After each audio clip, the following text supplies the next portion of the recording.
Halo teman-teman, pada video kali ini kita akan membahas materi bahasa Indonesia untuk kelas 9 bab 1 demi keluarga, yang di dalamnya terdapat materi teks deskripsi. Langsung saja kita mulai dari pengertian teks deskripsi. Teks deskripsi memaparkan objek atau tempat secara terperinci, berisi pemaparan atau penggambaran yang detail sehingga seolah-olah pembaca dapat membayangkan objek atau tempat yang digambarkan dalam teks tersebut. Tujuan dari teks deskripsi adalah memerincikan dan menggambarkan objek dari sudut pandang penulis agar pembaca ikut terlibat dalam peristiwa dan perasaan yang dialami oleh penulis.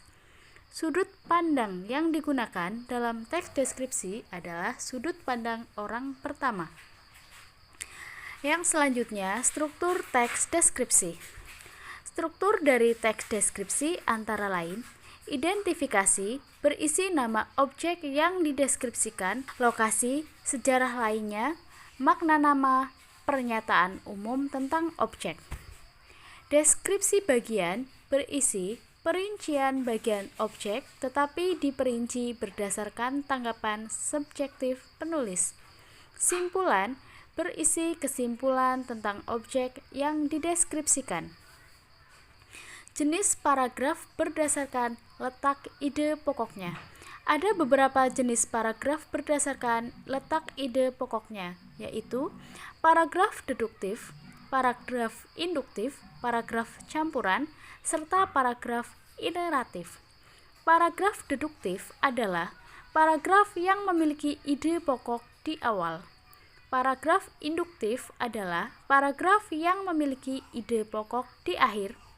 Paragraf campuran adalah paragraf yang memiliki ide pokok di awal dan di akhir, serta paragraf iteratif adalah paragraf yang memiliki ide pokok di tengah. Selanjutnya ada konjungsi. Konjungsi adalah kata yang berfungsi untuk menghubungkan kata dengan kata, kalimat dengan kalimat, juga paragraf dengan paragraf. Agar lebih paham, perhatikan yang di garis bawah dan di garis miring. Hai diari, lusa akan ada kenduri di rumah Pak D. Karena itu, rumahnya harus dibersihkan. Hari ini aku membersihkan sarang laba-laba di sudut langit-langit dengan sapu lidi bergagang panjang. Biasanya, Pak D sendiri yang selalu melakukannya. Namun, sejak Pak D sakit stroke dan harus duduk di kursi roda, sarang laba-laba menjadi tanggung jawabku. Nah, kata yang di garis miring adalah merupakan sebuah konjungsi. Selanjutnya, kosakata serapan bahasa daerah dan bahasa asing.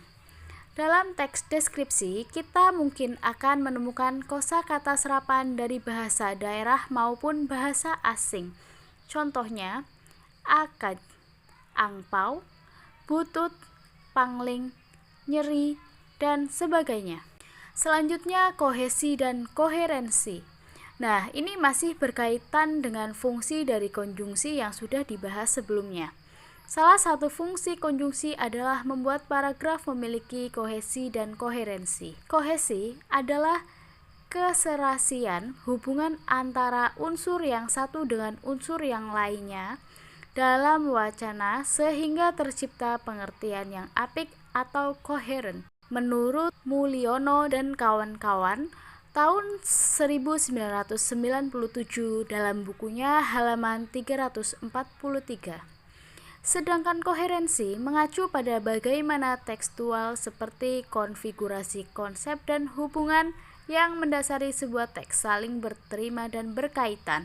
Menurut Aini N. 2017. Jadi teks deskripsi di mana memiliki paragraf yang baik itu harus kohesi dan koherensi. Lebih jelasnya perhatikan gambar berikut. Kohesi mengandung satu gagasan utama, semua informasi mendukung gagasan utama, kalimat-kalimat berhubungan erat dengan gagasan utama, kalimat-kalimat merujuk pada kalimat pertama. ada pengulangan kata dari kalimat sebelumnya, ada konjungsi antar kalimat. Oleh karena itu, ada kata ganti orang, dia, mereka, atau nya. Ada kata ganti tunjuk, ini, itu, yakni. Koherensi, ada kepaduan makna.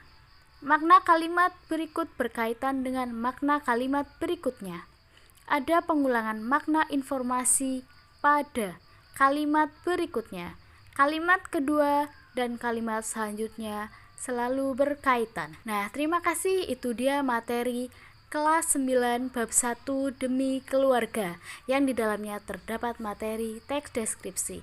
Terima kasih sudah menonton video ini. Salam sukses untuk kita semua.